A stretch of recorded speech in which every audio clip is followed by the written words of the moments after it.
in this episode, I am going to share with you 5 books that have absolutely changed and transformed my life.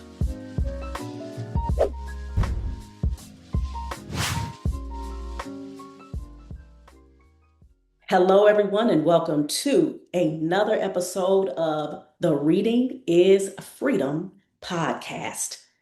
This is the podcast where you come to unlock your minds and reclaim your power.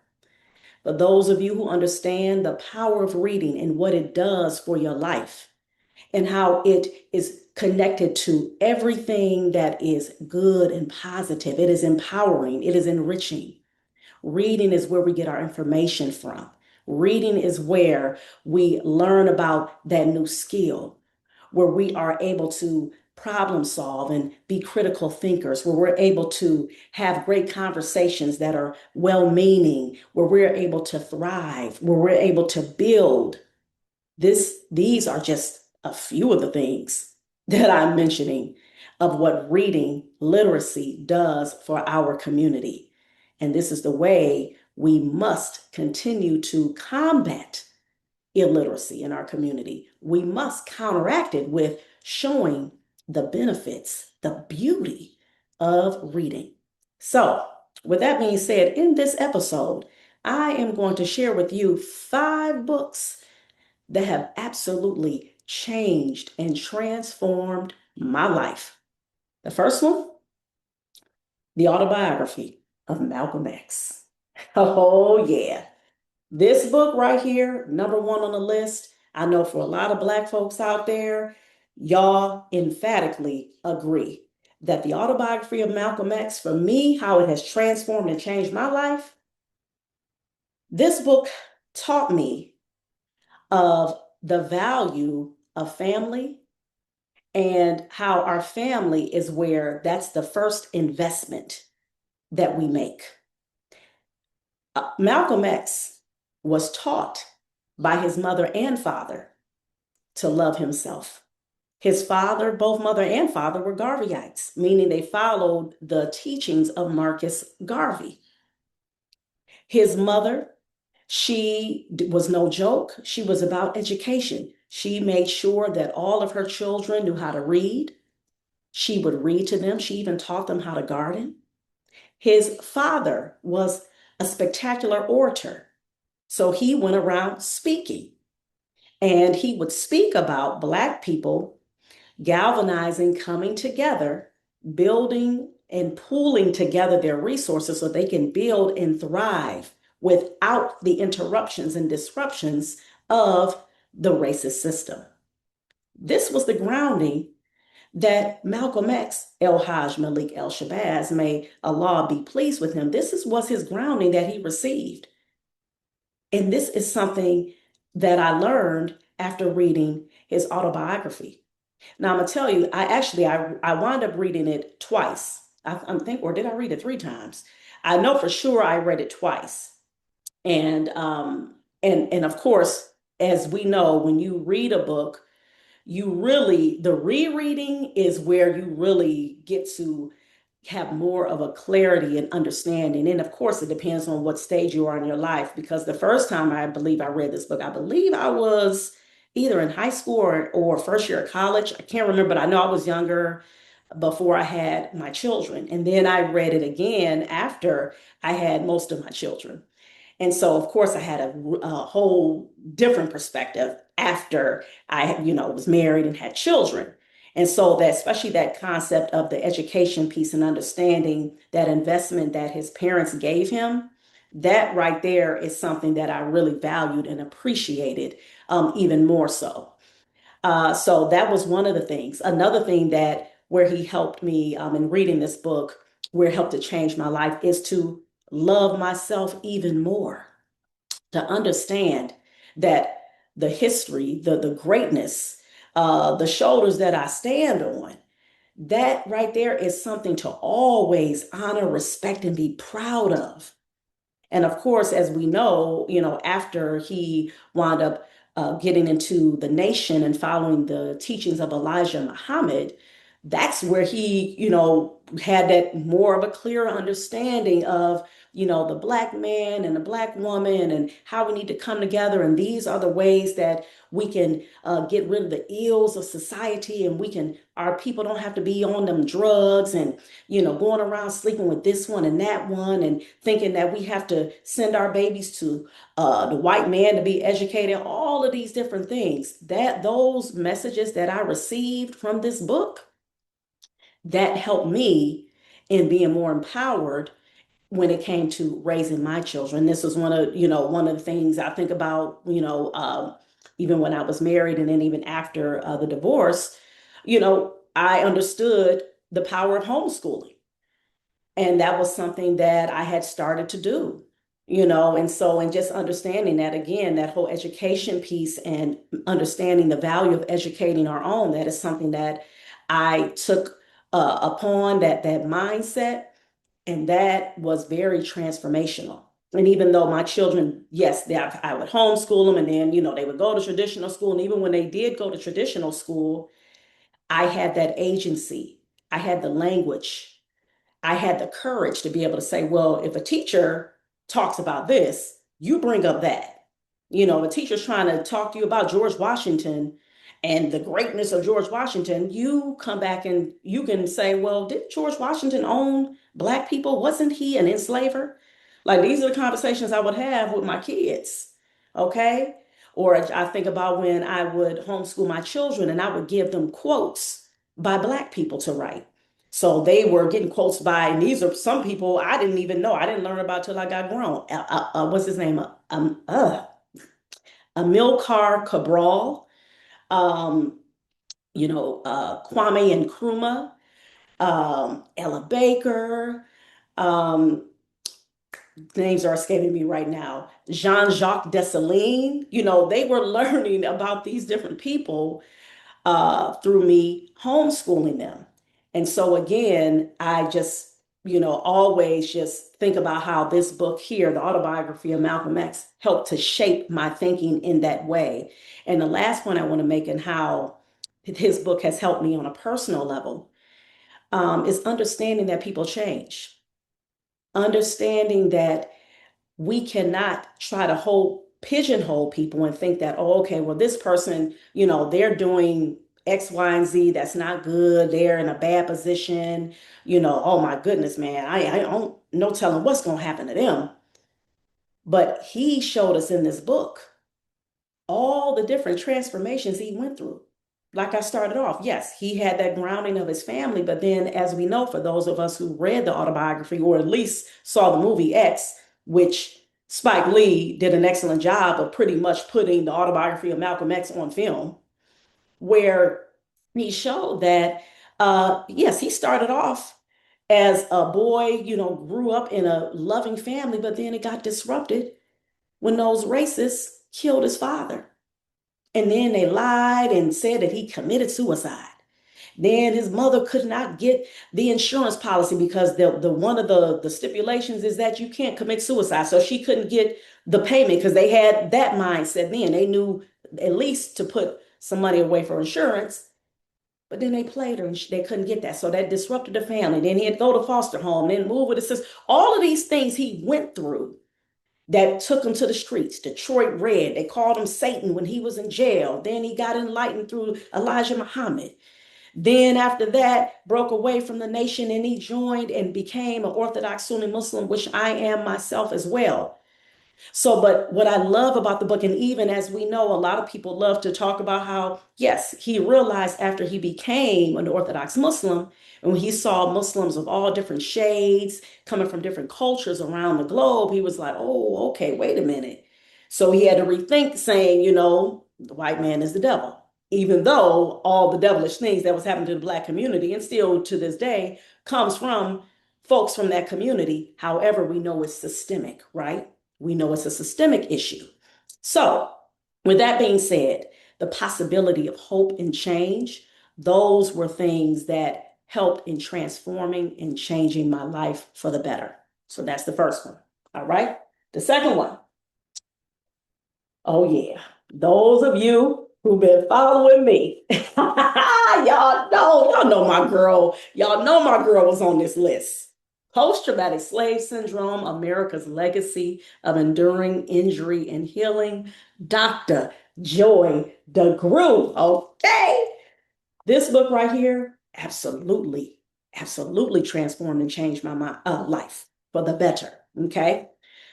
One of the main ways, because her reoccurring theme in the book is to define for us in the Black community why we take on a lot of negative things and we tout it off as Black culture. So, a lot of the maladaptive behaviors that we would do and still do to this day has a link, which is to the slave plantation. And so, by her explaining that so well, so very well researched, and how she breaks down, for example, how as Black folks we struggle with trusting each other. Sounds familiar? The discord between Black men and Black women, the relationship issues. Oh my God. And then, of course, we see an uptick in that, okay? Goes to the slave plantation. All right. The financial instability and having the lack of the wealth that we have in the community. All of those things goes back to the slave plantation, us, not being able to do things that we need to do to save and have our community build on that kind of level, right? Even from some of our eating habits. She does talk about that in here. The high levels of sugar, the high levels of salt. All right. Those things were done because when you are in a maladaptive environment, where you're in a hostile environment, excuse me, when you're in a hostile environment, you do maladaptive things, things that are not good for you, but you're doing it because you have to survive. So a lot of the diet, as we call soul food, which yes, I'm guilty of. Yes, I do love a little mac and cheese, a little yams, okay? All right, a little dressing, a little all that, okay? But it's not good to have that stuff all the time. So, but she talks about how a lot of that stuff in our diet linked to the slave plantation because of what we were fed. Somebody, only thing they're giving you was garbage and you want to live. You like, okay, I'm either gonna die of starvation or I'm gonna go ahead and pick up this pig foot. I think the pig foot is looking kind of tasty. I think the chitlins, I think these pig intestines, I would rather have that than go somewhere and be starving. All right. So, but what I love though, again, with that book and how it helped to change my life and transform it is she gave us the language. She gave us the knowledge, the agency to be able to understand where it came from. And then now how to slowly but surely chip away at it. So that right there was powerful, and I appreciate her tremendously. And again, what I love about her book too, how it changed my life, is not only did she talk about the problems, she gave us the remedies, the pathway to the solutions, the healing. That part right there is extremely, extremely important. So that was book number two. All right. Number three is I don't have a copy, but I'm going to have the picture of the book put on the screen. The Narrative of the Life of Frederick Douglass. I read that book back in, I want to say probably 2018, something like that, 2018, 2019.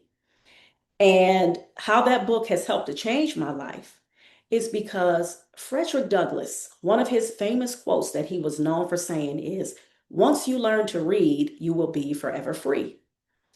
And one of the pivotal moments of when he realized that he could escape slavery was when he learned how to read. Remember, the mistress was teaching him how to read, which was the wife of the slave master. But when her husband found out about it, he stopped that immediately. He said, oh, no, no, no. We can't have these slaves, these niggers, learning how to read. Now they're going to think for their own. They're going to be independent in their thought now. Now they're going to start figuring stuff out, which that won't be fit for a slave. A slave mindset or an enslaved mindset has to follow what the master tells him to do, him or her to do. And so when you begin to read, we, of course, those of us who read, we understand you become more enlightened. Now you're learning more things. Now your mindset is different. You start thinking about stuff in a different way. Now you start to problem solve a lot better. Your critical thinking skills, they grow exponentially. Your language, it starts to improve. Your vocabulary expands. All of these things, they understood that. Even though it wasn't like a lot of white folks was reading all the time anyway, because you had a lot of them too back then who wasn't reading. But you had those with the elites, they would read. And so they understood. And so how this book changed my life is because in 2019, when we had a summer reading camp, it was called the Bye Bye Summer Slide Reading Camp. For those of you who are not familiar with the summer slide, that is when during the summertime, a child's reading levels, math levels as well, but in particular, reading levels, they tend to dip or slide down exponentially, and especially those who come from Black, brown, and underserved communities. Why? Because they're not really reading. They usually, a lot of folks in our communities will tend to rely upon the schools to educate their children instead of saying, well, let me make sure that I have my children reading throughout the summer instead of waiting for them to be in school to read and learn. And so we were having this camp, and we would give out our ABC Read bags. That's our nonprofit organization that we have. And so on the bags that we would give to the kids where they had the books inside that they could choose, we had the slogan, reading is freedom. And that's what I came up with. I came up with that slogan because after reading his narrative, once you learn to read, you will be forever free. Then I just flipped it and bounced it and I said, oh, reading is freedom. And far as I know, I never heard nobody say that. And again, this was in 2019. This was 7 years ago. And so I stuck with it. I was like, I like this. Next thing you know, your girl creating merch, reading is freedom. Okay, this is one of my merch products here. I got the word read written in Arabic, Ikra. Okay, read. And so that was something, again, that helped me to change my life and transform my thinking because I said, you know what? I need to be doing everything I can to promote the value of reading in our community and linking and reminding our people that literacy is linked to our liberation, just like our dear ancestor Frederick Douglass was teaching us. So that right there was just very transformational. Also, it made me, I think that was, oh yeah, another part that helped me to change my thinking is to understand that where there's a will, there's a way. Where there's a will, there's a way. Never give up. Now, I'm not saying that I thought like I wanted to give up before I read his book, but it just helped me to take my thinking about never giving up and where there's a will, there's a way to another level. Why? Because that's what Frederick Douglass, he was on. Because remember when the mistress was told to stop teaching him how to read, he tells us in his autobiography that she became even harder than her husband. She really was on him like, oh yeah, no, no, no. He talked about that. She was like, she became worse than him. But that did not stop him. Oh no. He was stealing bread from the master's house and doing a barter system with the white boys. He said, okay, listen up here. All right, little Tommy, you want this biscuit? I need you to teach me these here letters. I need you to teach me the sounds of these letters. He's getting that phonics in. He's getting that phonics work. Okay. All right. You want a butter biscuit? Here you go. All right. So let's go over A, B, C, D, E, F, G real quick. All right. So he was about that life. Okay. So there you have it. That was book number 3, right? Book number 4, I do have that one. Bam. Spare the kids while whooping children won't save Black America. Dr. Stacey Patton. Y'all, this book right here, I read it for the first time 3 years ago. And currently we're reading it as a part of our ABC Read Book Club. So it's me and 5 other amazing, brilliant women, different ages, right? Our youngest member, she's 25, and our eldest She is 70, okay? And let me tell y'all, you talk about the intergenerational, us having these conversations about whooping our children, about the beatings, the condemnings, the humiliation, all of these things. Oh my goodness. And like I told you guys, I had read it already in 2023. Now, full disclosure moment. Before I read the book, it was like maybe about 4 years before that, I had made a decision not to whoop my children anymore. Now, my children, they were, like I still had some who like weren't quite teenagers or anything like yet. However, especially those of us as Black mothers, we know because I have sons, I have 4 sons and I have 3 daughters. And as your sons start getting older, and in the Black community, unfortunately, one of the things that we think is that, okay, yeah, we got to make sure we check them, especially when it comes to them boys. They start getting older and they smell themselves, as we say. The britches getting too big, right? We got to make sure they stay in place. And sometimes we may, graduate from, oh, okay, no longer it ain't a belt. Now you feel like you got to go get something a little harder. And those are things that I said, okay, you know what? I had already went through a lot of that child rearing and that discipline tactic that I would choose with my oldest son in particular. And that's something I talk about. I've talked about before that I'm definitely, you talk about ugly, period. Oh my God. And when you realize the damage that you do to your children as they get older, and you see how, for example, you see them maybe struggle with having relationships that are toxic, or you see them struggle with not speaking up for themselves, feeling, the intimidation, not trusting themselves. Dr. Stacey Patton, she breaks it down on how those things that our children go through is connected to the whoopings and the beatings. And it is true. And once again, it came from the slave plantation. Why is it that in the Black community, we think that our children are the only ones that should be beaten? They have to be embarrassed. They have to be dogged out.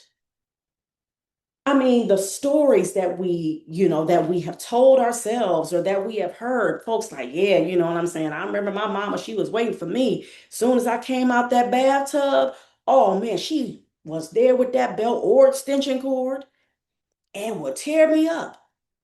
And this would be normalized.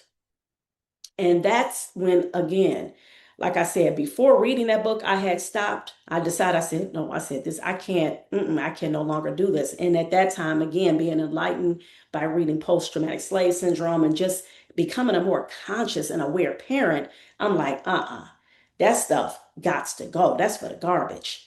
And then when I came across that book and she gave me the language, the agency, to be able to really connect the dots and to be able to say it now with my full chest emphatically, like, hell no, I ain't whooping my kids. Inshallah, God willing. No. No, I'm not, I don't feel like I need to embarrass my children. No, I don't have to buck up and be in your face dogging you out because, I got to show you I'm in charge. See, I'm the one who run this ish. Like all of that power tripping, all of that control crap got to go. And she gave me the language. She gave me that power to be able to say it emphatically in reading her book. Why? Because my girl did her homework. She researched it methodically. She got receipts upon receipts upon receipts. She didn't come to play, okay? She like, no, we got to get rid of this bull crap.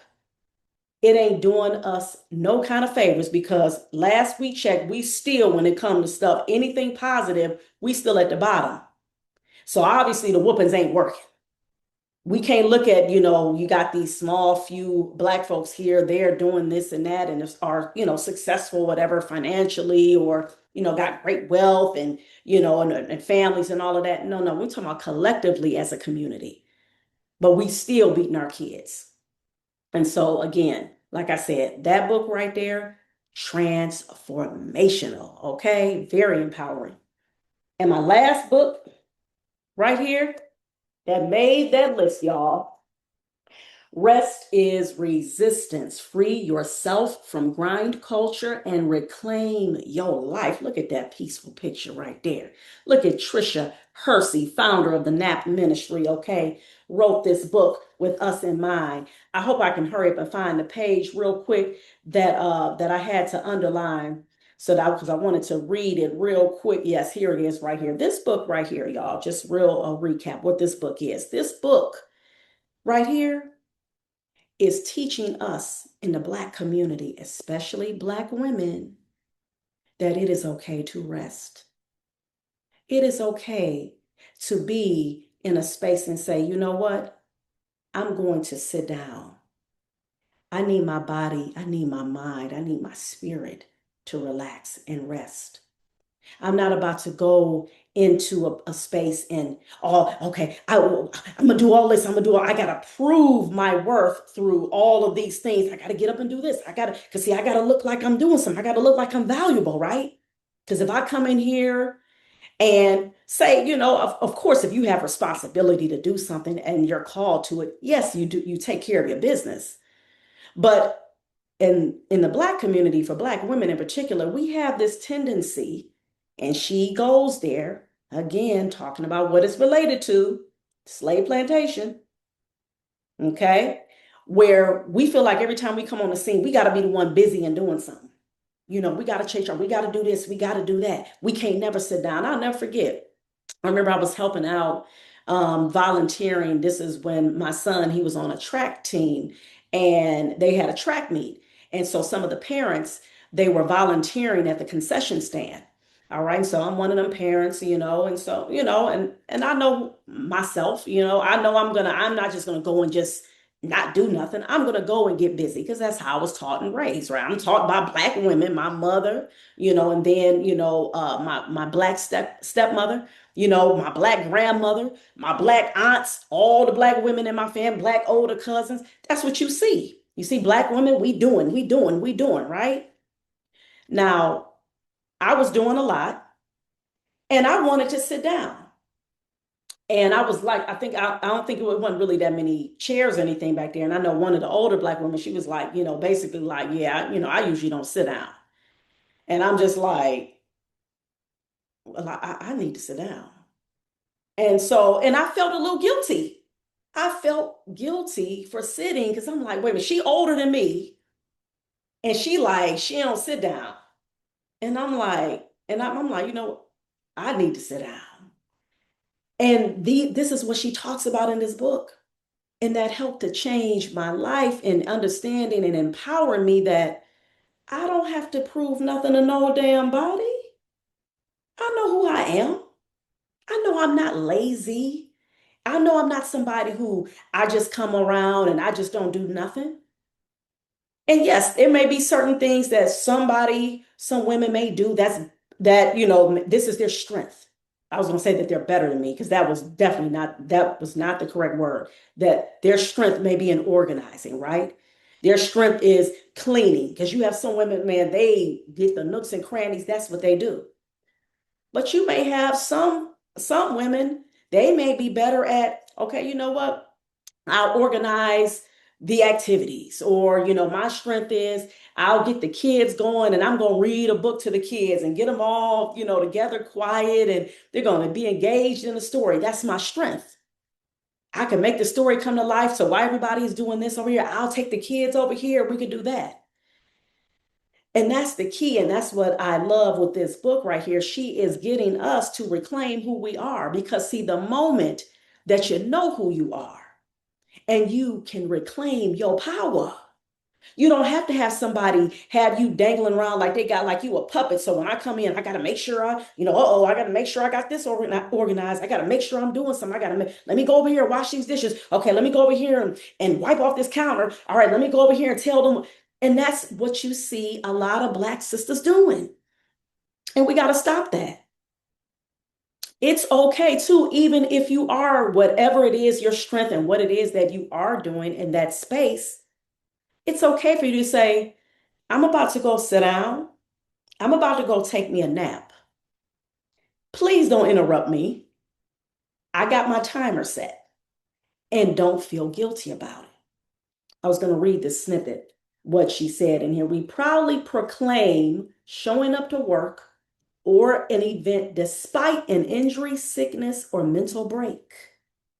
We are praised and rewarded for ignoring our body's need for rest, care, and repair. Mm, mm, mm. You talk about transformational.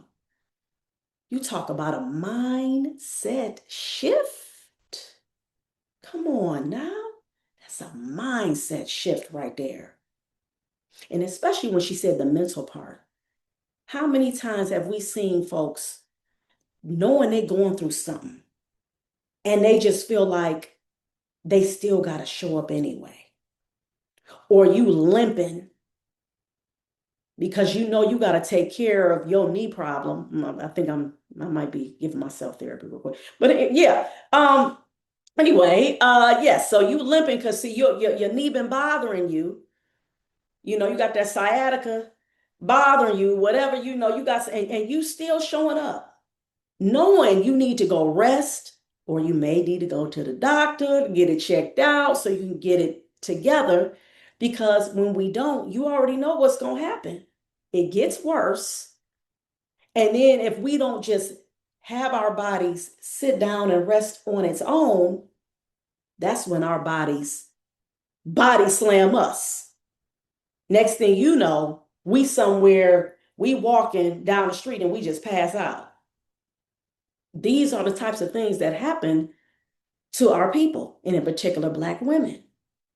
And that's why this book here, like I said, you talk about the agency, once again, the language, connecting the dots of why we behave like that. All right. Why we are scared to say, I wasn't asleep. Don't be tomorrow I was asleep.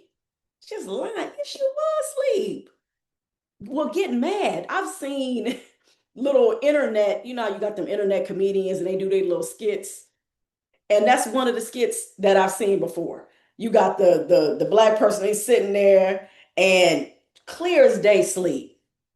And then one of the relatives come in, hey, hey, grandma, I see you was nodding out. Why don't you go lay down? I wasn't, shut up, boy. I wasn't laying, I wasn't asleep. What you talking about? I was resting my eyes. But that's okay. She talks about that in here. That is so dope. Like, yes, you're resting your eyes. You want to say that, that's fine. You were resting. You were asleep, and it's okay. And the world, your family, everybody gonna be cool because guess what? If you don't rest and you keep running around like you that, remember that Energizer bunny back in the day in the 80s. See, we not no machines. We're not machines. Remember, that's what this system of the false notion of white supremacy, that's what they've always treated our bodies as machines. That's why we act like that. Because we're used to that. Again, it's all in all of my books, if you notice, they all are intertwined. It all comes back to that trauma. And we've passed it down from generation to generation. So when we see a lot of these things that we do, and we'll tout it off as Black culture, but it's actually hurting our people, we have to understand that what the core problem is, so that now when we have the words, we have the agency, we get empowered. Now what we can do is we can do something about it. Now we can push back against it. Because you know who we gonna really be pushing back against? The people for real that we really gonna be pushing back against the most is us. Yes, it's our own people. It ain't really so much the white folks. The white folks, they did that system, the false notion of white supremacy. Oh, please, masterful. They did it because it's a part of us. That's why, again, all of these things that I talked about, this is why we do things like we say it's okay to beat our kids. You know, we say we can't rest. We don't trust each other. All of this stuff, remember, that's a us problem. That's us doing that to us. And so the moment we identify the root cause and where it comes from, now we can actually deal with the problem and we can start pushing back in so many ways. And one of the ways I'm gonna bring up One of the things I know we definitely need to get rid of, and I think this is very important because remember, in building a community, the family is the foundation of any community. That's why that system has always divided our families, divided the mother, divided the father, divided the elders from the young people. That's why you don't see a lot of that intergenerational connection like how we used to see, especially in when I was growing up in the 70s and 80s. We had a lot of intergenerational connection. You don't see a lot of that. But one of the ways, though, that we can change is we start saying, I'm going to love more on my children. I'm going to be intentional about having a good relationship with them, talking to them, listening to them. Okay, talking to you out there. Listen to that baby. Quit always thinking you right and you got the answers all the time. Those children, a lot of these kids nowadays, they be coming out with some wisdom, boy. They be coming out the womb with wisdom. And y'all know. But yeah, so what I was saying with that, stop beating your kids. Facts. So with my whole message with this particular episode is, number one, you guys got some insight into the transformations, the changes that I have made in my life personally, and I'm still doing constantly and consistently every single day. But one thing I am going to say again, this is something that you can do. Of course, reading more, get those books. Do not beat your children. Do not belittle them. Love on your children. I'm telling you, the reason why this is important is because our babies is our biggest investment. When we love on them, we show up for them. We're making sure we're keeping our word. We're not beating them and trying to embarrass them. You are going to see a shift in our communities. Trust when I tell you. All right. So that being said, I hope you all enjoyed this episode of the Reading is Freedom podcast. All right. And remember to please keep reading for at least 30 minutes a day. Reading is freedom. Peace.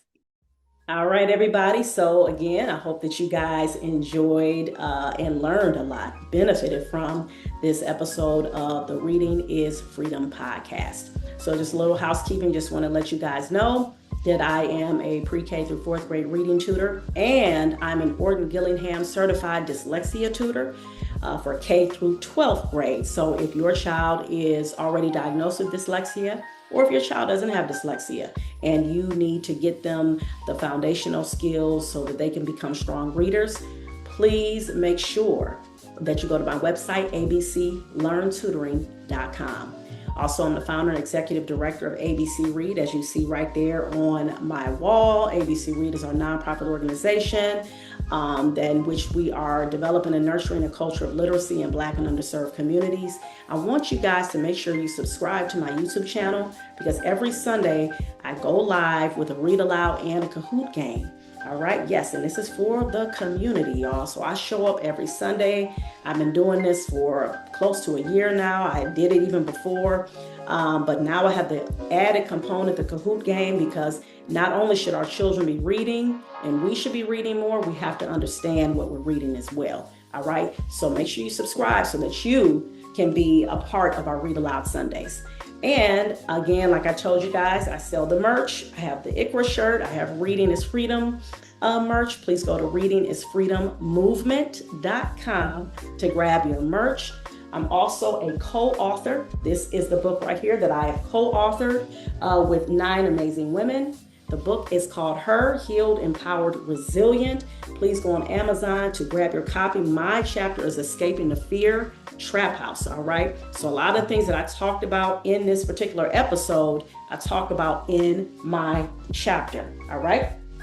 And of course, subscribe, follow, all the things, even when you're listening to it on the Apple and on the different podcast platforms, please give me a rating. Please make sure you subscribe as well. Give me some reviews, all right? So with that being said, I want you guys to remember to please keep reading for at least 30 minutes a day. Read in front of your children, read with your children, listen to books with your children, all right? Again, remember, reading is freedom. I am Miss Seisha, and you all take care. Peace.